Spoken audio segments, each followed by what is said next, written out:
Bobo ng Pilipinas. Isang malaking bugok, bobo. Sino ka doon? Lari Gadon ay bobo. Pambansang bobo. Pambansang bobo ng Pilipinas, Lari Gadon, bobo. Natin mo? Saan ka makakita ang presidente sabi niya na adik? Eh, ang galing-galing magsalita. Eh, matalino ba yung tatawagin mo? Mabuhay ang mga Pilipinas! Ilan ba ang Pilipinas? 10! Isa lang ang Pilipinas, pero milyon ang Pilipino na walang tiwala sa iyo, Bongbong Marcos. Diba? Sino ang pambansang bobo? Lari Gadon. Yan ang pambansang bobo. Sa Pilipinas, Lari Gadon. Sir, may tayo. Ano motibo ni Mama Aquino bakit nagalag siya na balik sa Pilipinas? Seryoso ba siya sa kanyang pangyayang or iwanan siya na siya na Para lang makipagplastikan, mga plastic man yan sila eh. Eh sabihin niya, kailangan ibalik si Pierre dito. Para sa next election, makatakbo naman siya ulit. Di ba? nagawin niya na Kaya itong mga estudyante na bumoto kay Mama Aquino, wala akong mga bobo yan. Kaya lang nila binoto si Mama Aquino dahil si Mama Aquino daw ang ng libreng kolehiyo. si PRRD nag-ano, pero Ang principal author niyan, libreng kolehiyo na yan, si Ralph Recto. Kaya lang nasali dyan sila Mama Aquino kasi natural, Congress, senator sila eh. Pipirma sila doon. Hindi lang si Mama Aquino ang pumirma. Lahat ang senator. Pangatlo, yan, isinulong din yan na batas ni Miriam Defensor. Kaso, hindi na-aprobahan nung time ni Gloria kasi wala daw budget. Pumalit na naman si Noynoy Aquino, hindi aprobahan kasi wala daw budget. Dumating si PRRD, galit ang gabinete. Huwag mong pirmahan PRRD, walang budget ang Pilipinas. Pero dahil sa mga estudyante, pinirmahan ni PRRD kahit walang budget ang Pilipinas. Kaya kayo mga estudyante nag-aaral sa mga libreng school, huwag masyadong bobo. Mag-research din kayo, huwag lang kayo tumutok sa kung anong tinuturo ng teacher sa inyo. wag na magpa-recruit at Huwag na magpa-recruit sa Kabataan Party List, mga kaliwang grupo. Pag ang teacher dyan sa mga university, mga professor dyan, nagturo ng kung ano-ano, tusukin nyo ng ballpen ng mata ng mga professor sa UP Diliman, UP, puro mga bugok ang mga professor dyan. Kasi kung hindi ka bugok na professor, bakit mo hayaan ang estudyante mo mamundok? Diba? Ano bang ituturo sa estudyante? Labanan ng magulang. Pero yun sasabihin ng bata, estudyante, bakit tungkulin ko mga buhayin ko ang mga magulang ko? Kakasuhan mo pa ang magulang mo? Eh di ba kabugok-bugok mo nun, nag-aaral ka pa. Yang si Rene ko, iiwan ka niyan. Pero yung nanay mo nagpalaki sa'yo. Ayun ka naman hinahanap ni Rene ko dahil malaki ka na, napapakinabangan ka na eh. Biruin mo ang course mo, doktor, dala-dala mo Armalite. Abogado ka, tapos dala-dala mo Armalite. Tapos isisigaw mo, dito sa CPP-NPA, pantay-pantay. Saan dyan ang pantay-pantay? Yung nire-recruit, nasa taas ng bundok, kumakain ng daga, nagbibilad sa araw. Yung nag-recruit, nasa House of Representatives, pansyo ng bahay, naka-Hilux, naka-Ferrari. Yung founder, nasa abroad. Pantay-pantay ba yun? O hindi ka bugok-bugok ko nagpa-ano ka dyan, nagpa-recruit ka. Yung nirit na bata sa Toledo, yung 12 years old, di ba adik yun? Ayep, yung sa San Pablo, ganun din. Grade 3 student, pinagtataga nila. Pinugutan Di ba? Tapos yung mag-inang pulis, pinatay rin. Ang daming patayan ngayon. Bakit? Sinabi naman ng presidente natin, wala akong pakialam, magpatuloy lang kayo, makakal sa ginagawa ninyo. Kasi ang trabaho lang ni Mama Marcos, magdakaw ng kaba ng bayan.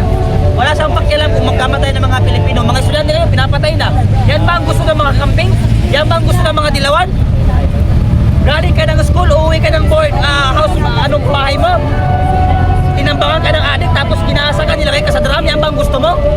Ay hindi, sabi ni Risa, ikulong natin ang rape. Tapos gawing santo ang adik. Biruin mo yung pagkakita ni Mama Aquino pati ni Risa Ontiveros sa ano ba tawag dyan? Rebulto ng adik, biglang nag-sign up po sa tarantado. Tapos binasbasan pa nung adik na pare yung rebulto ng adik. Hindi pa napakali si Risa. Ginawan pa ng museum yung mga rapist. Eh kung meron kang dapat gawin yan, yung 44 SAP eh. Sa 44, pagawan mo ng museum. Hindi ang ginawa mo yung rapist, addict, magnanakaw, pinagawan mo ng museum. Rizal Tiberos, isa kang bugok. Baliktad po. Mangumango. Ito po. Oo. Si Leni Robredo, di ba nagsalita siya dati na yung shabu gawing legal? Ay, Hindi ba na? actually, si Leni Robredo kasi, totoo yung sinabi ni PRD na bugok talaga yan. Siya mismo nagsabi doon saan nga siya ngayon, Mayor? Naga. Sa Naga. Anong sabi ni Leni Robredo? Hindi ko kaya ang solusyonan ang droga. Dito sa akin, dito sa Naga. Naga pa lang yun. Naga pa lang yun. Paano pa kung buong Pilipinas? Eh sabi ng mga kakapik, gusto ko si Leni kasi tahimik lang. Kaya nga tahimik kasi bobo. Alam.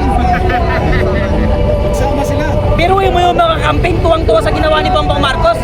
Sabi ni Bongbong Marcos, wala, non-political muna tayo dito. Yung medyas ko, pink. Ay, tuwang-tuwa ang mga kakamping. Dahil yung medyas ni Bongbong Marcos, pink. Ibig sabihin nun, tayo lang ang tingin ni Marcos sa inyo. Kaya nga.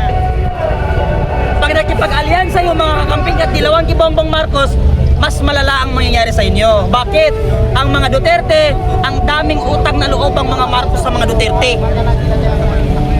Pero tinraidor para nila. Kayo pa kaya mga dilawan na matagal ng kaaway ng mga loyalista? Tagal na rin nila kaaway. Oo, tapos ang mga loyalista, ayaw nila kay Marcos Sr. Bakit? Ayaw nila dun sa martial law eh. Ngayon gusto na nila si Bongbong Marcos para lang mapatalsik si Duterte kasi hindi nila matanggap eh. Hindi matanggap ng mga politiko dito sa Luzon na merong politiko nang galing sa Luzon na nagawa yung mga hindi nila nagawa. At yung mga taga Luzon naman, galit na galit kay PRRD. Bakit? Hindi sila sanay sa leader na matapang at matalino. Sanay sila sa leader na bubuk at tanga. Magnanakaw. Yun lang, thank you. Baga bukas, 10 sob din yung madala sa atin. Kayo, may paano po?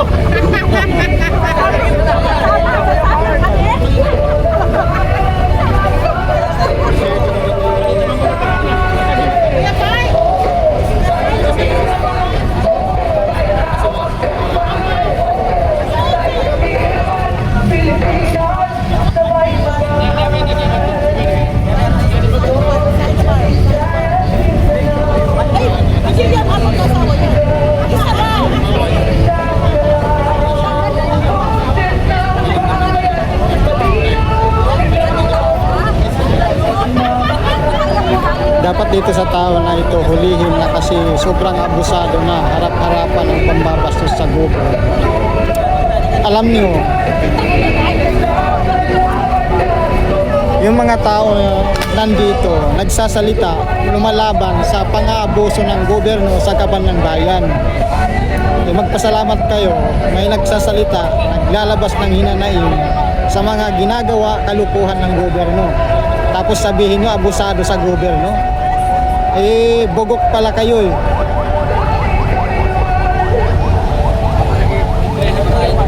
Bilyon-bilyon ng kaban ng bayan, winawaldas ng mga congressman na ng gobyerno ngayon.